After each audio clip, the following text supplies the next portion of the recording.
Dr. Google kept telling me I had something chronic or I was going to die tomorrow. When health becomes the priority, that's it. You go after it. And if you don't get answers from people you assume are supposed to have the answers, like doctors, you just have to take things in your own hand. And it's not about something dramatic or a huge change. It's those little, small, consistent steps that you do for your gut health every single day, that when you're 60 or when you're 70, you're feeling amazing. But usually human nature, you always want the quick fix because pain is involved, time is involved, convenience, and because the majority of the healthcare mainstream is telling you take that quick fix. It's always about a short course, and then before they know it, before the year is over, they're back again because they haven't really understood the root cause of why this was happening to their gut.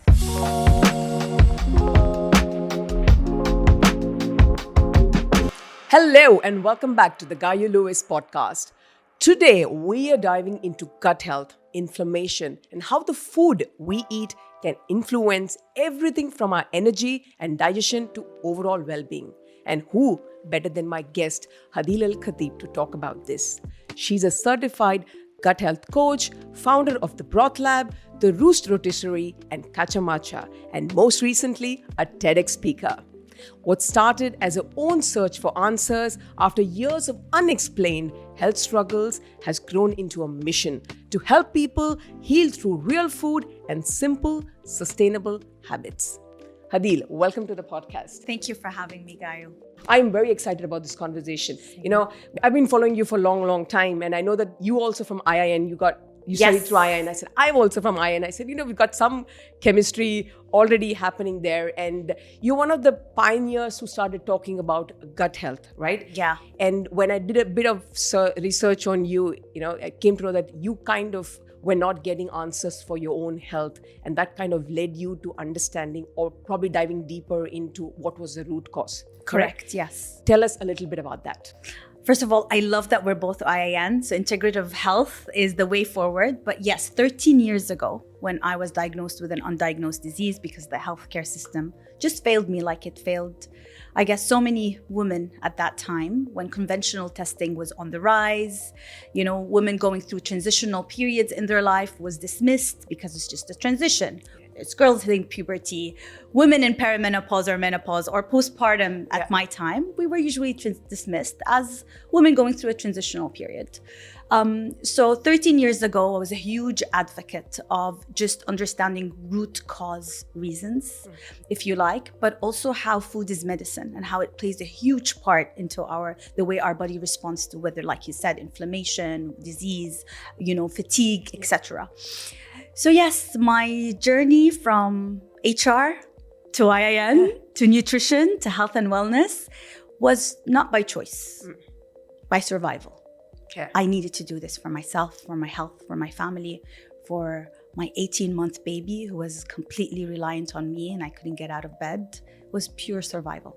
Yeah, but you said eventually were you able to find out what was the cause of it? Was there some underlying cause in general? My own research. I had to pivot. So I left a thriving career in HR. I was leading the human resource division in the energy sector of the capital at the time. And this is all I knew. I had a master's degree in HRM. I thought the rest of my life was going to be around human resources. I loved my job. I loved the transition the capital was going through in the energy sector. I thought this was forever going to be my mission in life. But then life happens. Yes. Shit happens. Am I allowed to say You're shit allowed happens? to say whatever you want to say. Shit happens. And I had to pivot. But also when health becomes the priority, that's it. You go after it. And if you don't get answers from people you assume are supposed to have the answers, like doctors, you just have to take things in your own hand. And sadly, I had to wait 3 years to do that because I sort of gave up. But I never gave up on myself. You can't give up on yourself. And that's when I started doing my own digging. I started researching, where can I go that could be accessible to me? I could understand the underlying issues of what makes us healthy, what makes us, sick, and how can I get over this? And I wasn't looking for a transition. I was just looking more into an understanding that didn't come from Dr. Google, because at the time we didn't have ChatGPT. AI wasn't on the rise like now. So it was Dr. Google. And Dr. Google kept telling me I had something chronic or I was going to die tomorrow. Or Dr. Google didn't have the answers, and I dug myself deep and deeper into the rabbit hole, and I wanted to get out of that. And by that, it's education. You educate yourself. That's the only way you get out of this vicious cycle of guessing. And that's where I, lucky enough, stumbled across IIN and a community around it who vouched for it. And I met the founder himself, Jonathan. I went to New York myself. I went to that, to the headquarters. I met him, and he also flew here in Dubai, also met him as well. And I realized that what we are creating is a ripple effect. It's no longer just about us. It's about the community around us, because we impact our family, our community. And if you even create a business around it, then the ripple effect is even stronger. And that's how it started. When you became a health coach, why did you choose gut as your specialization? Excellent question. When I was talking about fatigue symptoms and I was talking about brain fog and I was talking about I would forget words in sentences. And I was in my early 30s. I was 31, 32 years old. Alzheimer's and cognitive issues never ran in the family. So what was going on with me? And the thing that I would always tell doctors about my symptoms, I would tell them I'm bloated and I can't digest. I feel like the food is sitting in my gut and I can't digest it. And they would say, but your hormones are fine. So even if you want to blame the hormones for the slow digestion and assimilation, then your hormones are fine. But I would say, and you did the colonoscopy, you did the stool test, the one-day stool test, because that makes a difference. And you would do the conventional way of testing and you couldn't find anything in my gut, they would say no. But I knew the underlying issues stemmed from there, because that was the first sign. But also I understood later on as I studied through IIN, and you have to do the generic courses, right? That gut health is connected to your cognitive health, and the gut-brain axis through the vagus nerve is real, and how they are, constantly talking and they're interlinked. And that made me want to understand more about the microbiome, because if I could heal and enrich my microbiome and understand what goes on at that species level, maybe it would help cognitive health, my mental status, my brain fog disappear. And that's when I was curious. And I took that further 6 months course in advanced microbiome health. Fantastic. So when you became a gut health coach, was it easy to make people understand the importance of taking care of your health, the food you eat, being more mindful? Because I personally still struggle. When I tell people about lifestyle, so many things are interlinked. I mean, everyone still wants to have an easy way out. Modern medicine, take a pill, suppress the symptoms. Quick fix. We're in the world of instant gratification, right? Do you feel at that time, was it easy? Was it even more difficult? You know what? With gut health, it was so hard because you can't see what's going on underneath, right? With skin, let's say, with these beauty aspects like your hair, your skin, your biggest organ, your skin, you can tell when things are progressing because you can understand it's very visual. It's out there. Whether you're increasing your muscle density, we were talking about working out just before, that you could see changes in. With gut health, it's a slow, long process that you don't instantly see its impact. And suddenly you wake up one day and your digestion is on point. Your assimilation is perfect. You can feel like you're absorbing your nutrients better. But it doesn't happen overnight and you don't see the gradual change, and it can be discouraging. So when you tell someone starting your day with broth rather than with coffee on an empty stomach because it heals and seals your gut lining and it's rich in L-glutamine, and they say, how long do I have to wait to see that? How do you explain that in gut health terms? It's harder. But when you're, let's say, giving out a cream, talking about Integrative, and say apply it on your face, they can gradually see the glow, or they can gradually see whatever issue is on their skin, right? So I think that was the hardest part, is that you can't feel it instantly and it's a long process. But then we're both mothers. we know how hard it is to convince your child to eat something better for them, and how you have to put more than just science in front of them for them to be really inclined to make the right decision when it comes to food. So I feel like with my clients and with my community and with everyone really that asks me health-related questions, I just treat them as another child of mine, where it takes much more convincing. But once you empower them and you share why it's important long-term, the majority takes the longer, harder way. I know that I've been following you for a long time, and I know you've been always talking about, take care of your gut with various different things that you can do to, ensure that if this is fine, everything in your body is fine, right? Right. And like you said, the cream might help you from outside, superficial, but the inside it's only going to be if you clear your gut. And it's probably stemmed from the gut. Yeah. The skin issues are stemmed from the gut. Yeah. So rather than heal it from outside, why don't you dig deeper? It will take longer. Yeah. But the long-term results are so worth it. Yeah. But, again, going back to when people have any gut issue, they again go and have a pill, right? Because, like I said, I'm coming back to the same thing, but because the process takes longer, how have you kind of, helped people that you work with understand the long-term impact and, the help that they will get, which is not short-lived, but it's going to help them for the rest of their life? The majority of the people that come to us usually come after different and multiple rounds of the same medication over and over, whether it's a course of antibiotic, whether it's, Nexium pills to reduce the heartburn, whether it's H. pylori coming back worse than ever. It's always the same usual cases. And the reason why they come back is because they haven't seen the treatment live long. It's always about a short course, and then before they know it, before the year is over, they're back again because they haven't really understood the root cause of why this was happening to their gut. And I think these are the best clients, and these are the best people to educate them about prevention, root cause, long-term resolution and solutions, because then they've tried the quick fixes and it didn't work. But usually human nature, you always want the quick fix because pain is involved, time is involved, convenience, and because the majority of the healthcare mainstream is telling you take that quick fix, numb it, why go through the suffering, rightfully so at some point. So, but those who have went that route, seeing how it failed multiple times, are the best audience for you to explain how important it is to dig deeper, take your time this time to understand and get rid of that issue once and for all. And that has always been sort of my advocacy, is prevention. Don't wait till your gut is deteriorated and it's a really bad stage. It's the everyday health decisions, the small different daily rituals that you incorporate on a daily basis that really goes the long way. It's not about something dramatic or a huge change. It's those little small consistent steps that you do for your gut health every single day that when you're 60 or when you're 70, you're feeling amazing. Yeah, absolutely. And you spoke about one switch that you recommend people to do, which is not have your coffee in the morning. Correct. And start your day with bone broth. I love bone broth, but I'm not even a coffee drinker. So, I'm one of your best audience in general, right?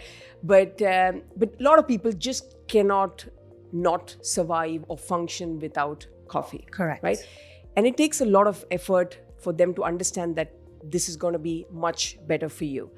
But what was your idea behind bone broth? Because you were a gut health coach, did it automatically come in that this is the golden liquid that you drink and it's going to really help your, the microbiome inside have a great performance? Yes, I was torn between different school of thoughts and doctors telling me what the ideal way to break my fast was. Okay? But then when I joined the nutrition school, the different school of thoughts and the different, fields and different doctors were all pointing towards the healing power of bone broth. They all had different fields, different school of thought, but they all agreed that bone broth is the ideal way to break someone's fast. Whether you're doing intermittent fasting, whether you were fasting simply because you were sleeping those 8-9 hours, or whether you were doing a water fast and wanting to wean out of a water fast. Whatever the reason you are breaking your fast for, bone broth is the ideal way. And they spoke about the composition of bone broth, the 32 different amino acids, the cluster salts, the electrolytes, the L-glutamine, proline, arginine, all these, the complex amino acids that are readily available in a bioavailable way for our gut to absorb, not through supplementation. That doesn't require a lot of digestion. And remember, for someone whose digestion is already impaired, it's the easiest way to be able to absorb something so complex and high in protein. So when I started reading about those things, I started looking for where bone broth was available. And I couldn't find something that tastes good, that's clean, that doesn't have the emulsifier, nasties, additives, preservatives, and that was sourced from good quality bones. I couldn't find in the market in the UAE. And when I started making my own, it would put me off. Because after simmering overnight and sourcing and, the whole house smelled like bone broth, it put me off. I was like, oh my God, I was dreading, just the whole process. But then I became the guinea pig. I was like, let me swap whatever I was starting my day with, whether it was a coffee, whether it was a matcha, whether it was, straight away food. Let me swap that with starting hydration. Hydration at a cellular level and starting incorporating bone broth for my gut health. And the changes were crazy. Gayu, I don't understand why no doctor is talking about that. It's a symbol, it's a very easy switch, but no one's talking about it. And it baffled me. I was like, if it made me feel so good, it prepared my digestive enzymes, my gut, but I was feeling hydrated because the water we're drinking is not mineral rich. It's not sourced from the ground. It's mainly from filters and plastic bottles. So if something so hydrating and rich in minerals is a great way to replenish all the electrolytes we've lost during our sleep, why isn't anyone talking about the simple science behind why bone broth is healing? So I started the Broth Lab with the aim of education. I was giving out recipes for people to make it. I wasn't telling them to buy it. I was telling women where to source their bones, how to put the fresh herbs, how to cook it, what kind of vinegar to add for the bone extraction. I was giving them the A to Z process to make it at home because I believed it deserved to be a staple in one's kitchen or in your pantry. It was no longer a luxury thing. It was a necessity. Just like you would buy your rice, just like you would buy, your staples in your fridge, bone broth deserves to be there, front and center. So when the education started and during COVID, I was like, if people are not going to invest in their health during COVID, when are they ever going to invest? And that's where the education started. There was no market for bone broth. I created a market for bone broth.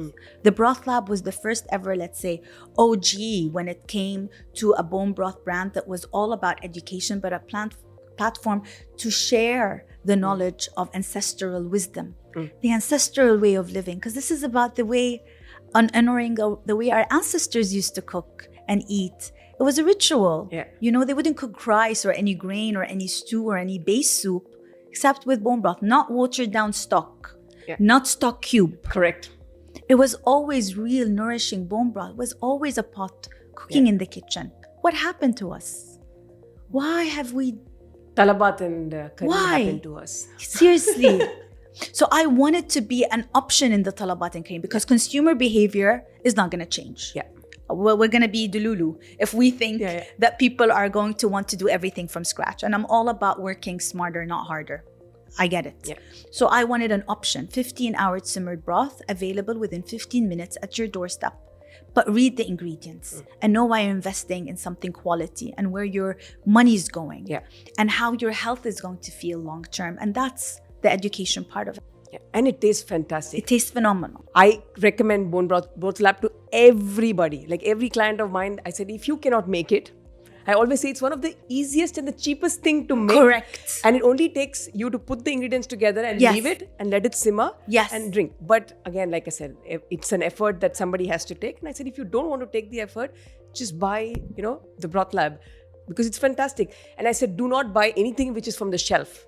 Because that is not bone broth. No, and read ingredients. If there are letters and ingredients that you can't pronounce or shouldn't be there as a real ingredient, drop it because you're negating exactly the first reason why you're consuming it. You know what I mean?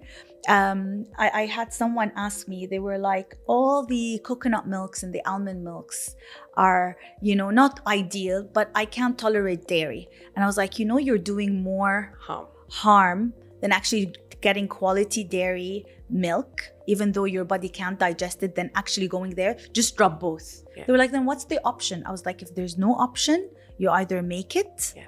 And I just guided them to buying an almond making machine. Yeah. Or even using their own kitchen blender. True. Make it if you can't, then stop negating the whole reason why you started consuming an alternative. Yeah. No, makes absolute sense, because I keep saying that, read the label. When you look at the almond milk, has 2% Correct. of almond. Rest is water, and then there's these emulsifier, rice. Yeah. It's crazy how much it spikes also our blood sugar, and we don't realize it. And the other one is the oat milk. People are like, oh, oat milk. And I'm like, that is liquid sugar. Should be illegal. Yeah. Honestly, oat milk should be illegal. It's so bad. But there are big fans of it. I think they will be like, ready to shoot us, saying that, who are you to ban? That's the reality of things. Yeah. We're going to say it straight up. Oat milk is not good for us. Just like so many other things are not good for us. And they're available in the market because they're only helping big names get richer. Exactly. And as long we push the supply, we are the demand. Whatever we demand, they're going to supply. So it's our fault for always buying oat milk or other questionable products on the shelves. Absolutely. Going on to your second brand, I know you've got multiple brands under your sleeve, but the juiciest chicken I ate in a restaurant in Dubai, hands down, has to be the Rotisserie, the Roost. Tell me the secret behind it. Honest, transparent ingredients all the way. I swear, Gayu, when the chickens are happy, they're dealt in a humane manner, no hormones, no antibiotics, free range. They're out there, they're locally sourced. So they've been, brought in from just next door from a farm that has humane ethics. When you source good quality chicken, the whole flavor changed. And then when you marinate it or brine it honestly, you cook it in a rotisserie intimately in a way where it takes time to make the chicken. It's not deep fried, it's not instant, it's not, pushed in an oven for a quick 1 hour. No, it's succulent, it's juicy because it takes 3 hours to cook it slowly on a rotisserie. And this is why at home, make more slow roasts. Yeah. Lower fire, when the meat is cooked slowly and on a lower fire and marinated with olive oil and herbs, fresh oregano, fresh za'atar, fresh thyme, all these come in the taste, but also in the health benefits. Yeah. So I think the secret to the Roost Rotisserie is the honest, transparent ingredients and just the good quality from the earth. Affordable luxury, I call it. Yeah, it's fun. Like I said, I love the vibe at the restaurant. Was the food was also phenomenal. Very simple flavors. Simple. Is what I liked. Yes. Because I come from culinary background. I'm a chef by profession. So food is something which is always super close to my heart, and I'm always like, $1 million smile. Things when there's a good food in front of me. I was super happy. At the restaurant in general. But what was the idea behind the roast? Because you're already doing bone broth. Did you eat a bad roast chicken somewhere and said, shit, I'm going to make a better one? Or what was the idea behind it? That's a good incentive. But no, in 2017, we opened our door to the Roost Rotisserie. So more than 10 years ago. And it was, or almost 10 years ago, it's crazy.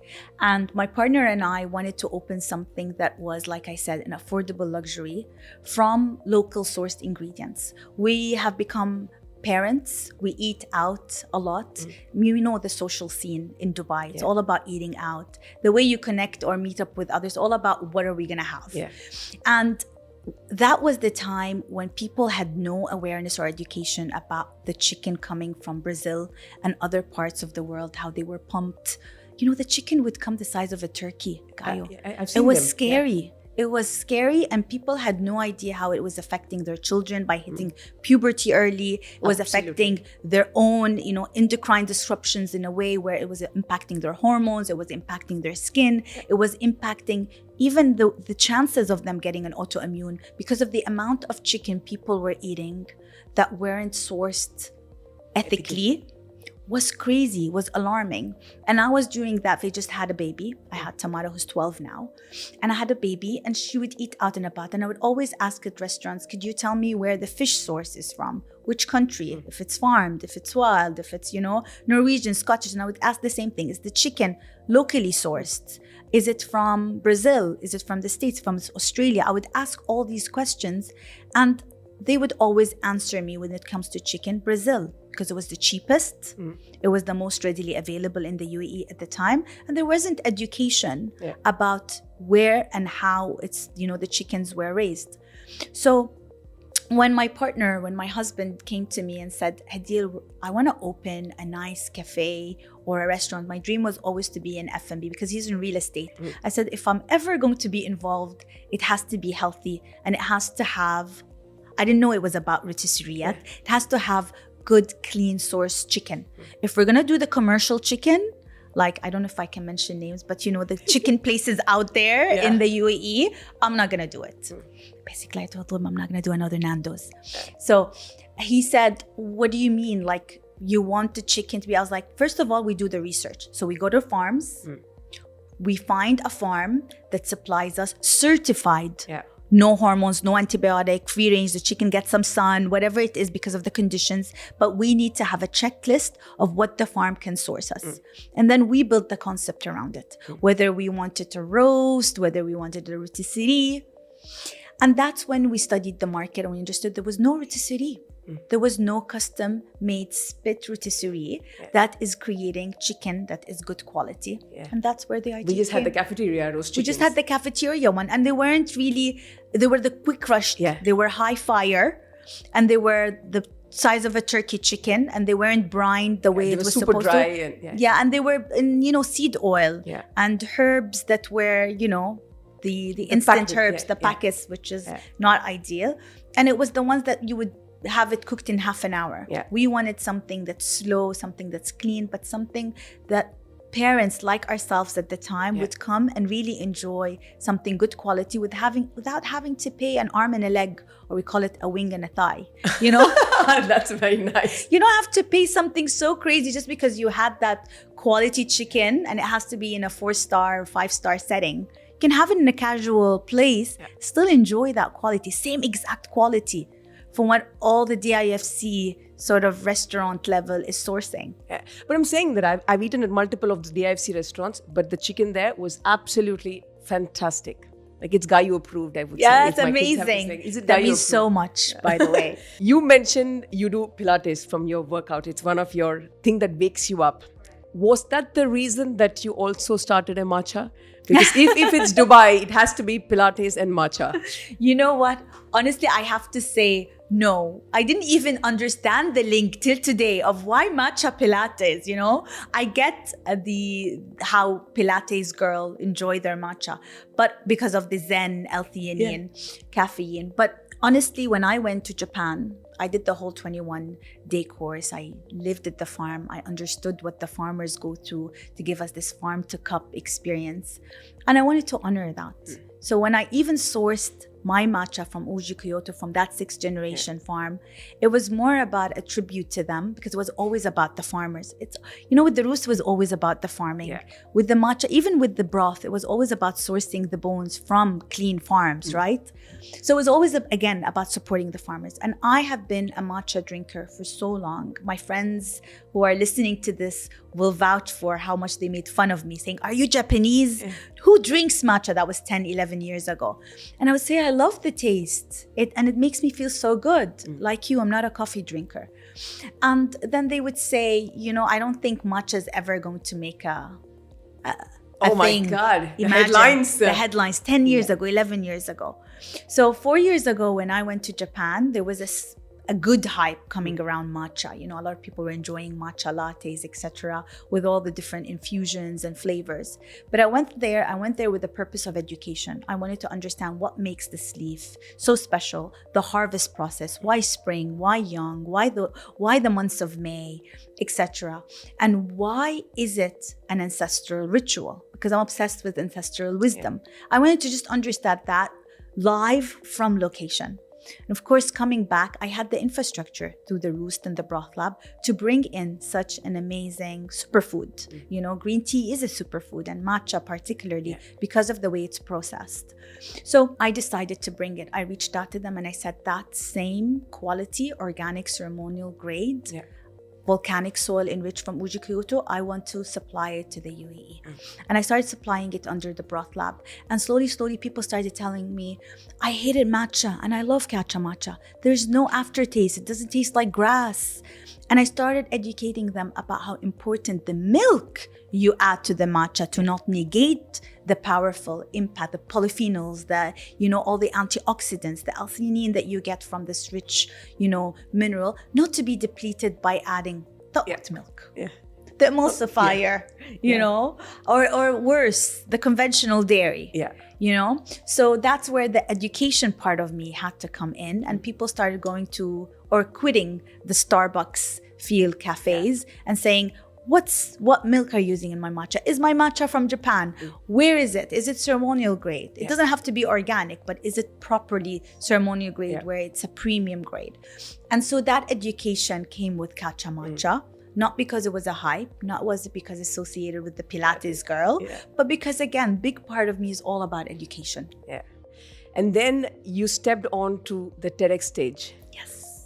To talk about your journey and everything. How was that experience and what's changed after that stage? Gayu, I am so grateful that I got now to be on a mega stage like TEDx, not before. And I shared it on TEDx that for the longest time, I saw my worth through the eyes of others. Like, the recognitions, the achievements, my career progression in my 20s, I was talking about how in my 30s, it was all about my businesses and how successful they were, how financially viable, strong they were. And then now in my 40s, I'm content. I look back and I no longer want anyone to recognize or my achievements or to really make me value my worth based on what I have done or what I'm supposed to be doing or where I'm supposed to be in my life right now. So when I wanted to share my journey, I knew I had to share it on a mega stage because I feel it was worthy of it being at such a standard. But also I was there not wanting to be called a TEDx speaker. I was there because I was finally in a position where I wanted to add value and knowledge to others and create that ripple effect. And I'm so grateful I did it now in my 40s, not before. Fantastic. But, you spoke about, you're a mother. You manage so many businesses in general. You like to do your Pilates and your workout. How does your day look like for any other woman who's like, oh, she has it all. Like she's got everything sorted. Is that true? Or there is... Oh my God, do not be deceived, especially on social media. It's big BS. But honestly, my day, just like any other mother, starts a bit chaotic. And you have to prioritize. Every single day is a priority. What am I prioritizing today? If my child is not feeling well or really needs me for whatever reason, I have to be there, then I prioritize my family. If I'm going through different deadlines, we're looking into investors right now, then that my work takes, the front line. But one thing I've learned the hard way is that I can't pour from an empty cup. I fill my cup first. And one of the ways of how I fill my cup first before looking where I need to prioritize first is through nutrition. Nutrition is something that I will no longer dismiss and not plan for ahead. How I start my morning, what I'm gonna eat during that day. Planning is key for me. And when it comes to the food that I pack, or that I'm eat, or that I'm gonna sit on the table and enjoy with my family, it has to be a top priority. There's no way around it. And I have to say, I've learned it the hard way. But also when you know so much in our field, it's hard to dismiss it. It becomes impossible. You no longer look at food as just something to satisfy you or to just fill your plate. It's everything from nourishment to the way you're gonna feel, to the way you're gonna sleep, to the way you're gonna wake up the next day. It's everything. So it's chaotic. There's no other way around it, but so grateful that I get to manage that chaos. But how does one day look like? Okay, so one day is a typical day. I wake up and then it's, I do 7 minutes in bed. So I close my eyes, I do deep breathing, because if I don't do my deep breathing when I wake up, I can guarantee I'm not gonna do it the rest of the day because I'll be running around like a headless chicken. So I prioritize my 7 a minute of breathing in bed. And then when I wake up, I open the blind and I open the window. No matter what the temperature is outside, I have to look at the sun. Okay. So circadian rhythm is a big thing, especially when we're always cooped down inside. And then hydration. I start with lemon water. Sometimes I add Himalayan salts or a good quality salt. And then brush my teeth, wash, get ready. And then that's the time when my bone broth is ready for me and it's heated up. And I'm grateful that I have help at home that always, ensures that it's always timely. If the help at home is not prioritizing me, I'm gonna go down to the kitchen and prioritize that. I warm it up. Or if I have to head out, which usually is the day, I take it in a flask.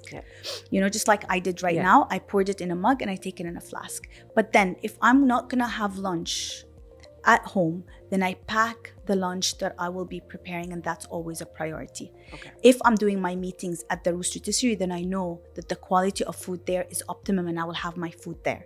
But there's always something that I have to pack on the go, and there's no excuses. Okay. No excuses. Even my matcha with my cinnamon, and sometimes I add creatine if there's workout in that day. Yeah. Inside, I blend it in my matcha. It's also on the go.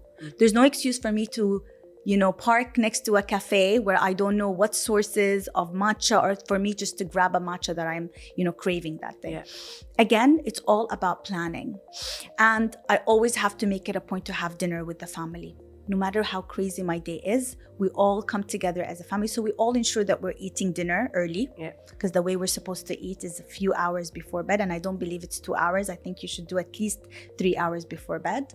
And that we all eat together, but we all share how was our day, whether it was a school, whether they've had camp, whether, my husband came from work and he has something to share from, we all share what we have to, and we all get ready to bed. We all have to read.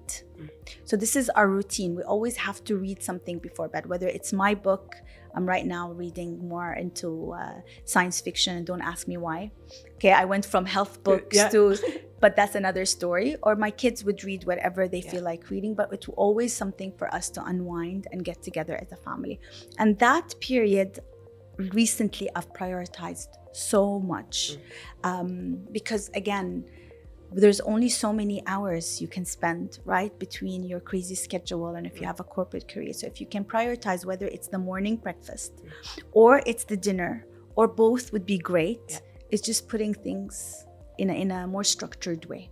Very well said. I think the evening ritual is been there with my family for, again, ages. I also have 2 kids, and evening we always sit together, have dinner. That's always been there. I think a lot, because I come from India, not a lot of families actually do that. Everyone sits separate and, everyone's got their schedule. So that's everyone who comes to my house, they're like, I love this about your family. No matter what, dinner is always all 4 of us. We have our dinner together, talk about what's happened. We've got this very cute cap that, you say a good deed that you did today and you got to talk about it. And then eventually you get the Beast cap, because Mr. Beast does all these, that's true. They love Mr. Stuff. Beast. So we've got that little stuff that is at home as well. So it's very interesting. A lot of us are just rushing through life in general and then miss out on these small things that eventually will help, our kids as well, right? That they said, this was a ritual in my family. This is something that we followed. I hope they continue that. I think it's so important because their generation is even crazier than ours. Can't imagine. Totally. I mean, I don't know what it's going to be. And I'm so grateful that, I've taught my girls. I have 2 girls. And my eldest, Tamara, she's so into culinary. She loves cooking. She loves making things from scratch. Like even the whole Dubai chocolate hype, she makes it from scratch. She bought the mold, she makes the pistachio paste, she blends them. She puts everything, and it's always cleaner ingredients.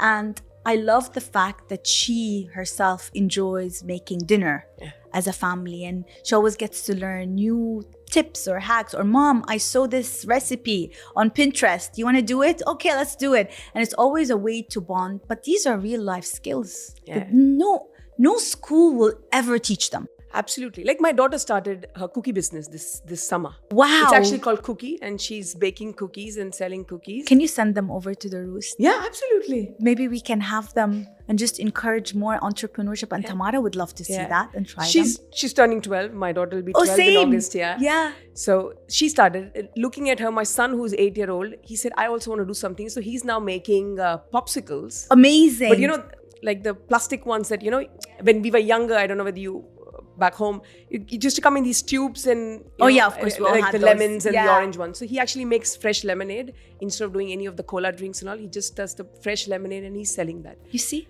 So they just do all, and I said, it's so good to see, young entrepreneurs in my house, and everyone has a business now. So my husband says, I'm the only one who doesn't have a business. It'll rub on him. Yeah. Eventually you'll do something. Oh, so fantastic. Coming back to, a fun segment in my podcast. It's called Hot Seat Cold Truths. Okay. Yeah. Let's go. Bone broth or collagen supplements? Bone broth, there is nothing ever that's going to be processed in a tub that will replace the bioavailability in this mineral sort of natural way that God created bone broth. There is no way.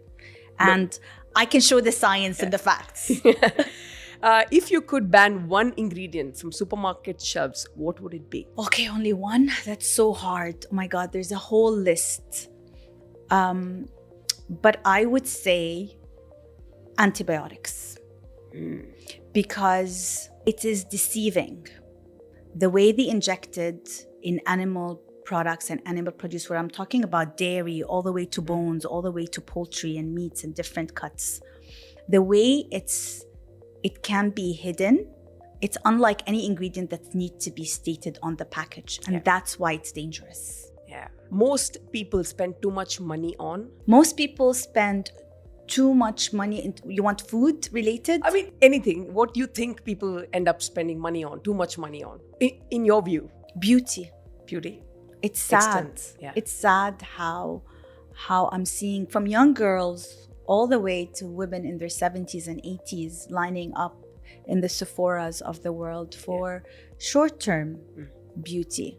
When they could invest in their internal health, a fraction of that money, that fraction of that bill, to look after themselves from the inside, and it will show from the outside.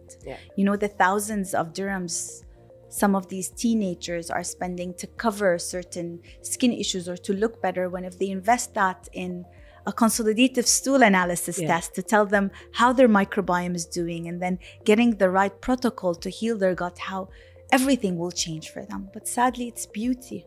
Yeah, well said. Health belief you had 5 years ago that you've completely changed your mind about? That healthy food is expensive. It's not.